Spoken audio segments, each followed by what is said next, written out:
कि हिंदुस्तान के अंदर लोकतंत्र पूरी तरीके से खत्म हो गई है, तालाबंदी लोकतंत्र की हो गई है। हम लोगों को परसों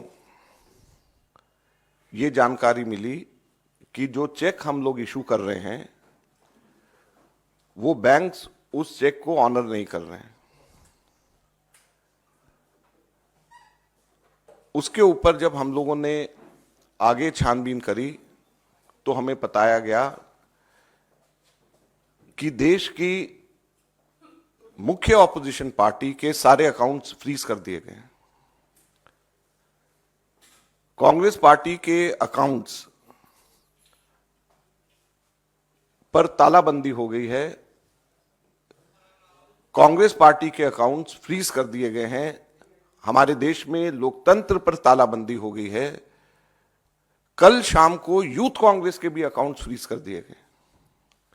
210 करोड़ की रिकवरी इनकम टैक्स डिपार्टमेंट ने यूथ कांग्रेस और कांग्रेस से मांगी। 210 करोड़ की कुल रिकवरी।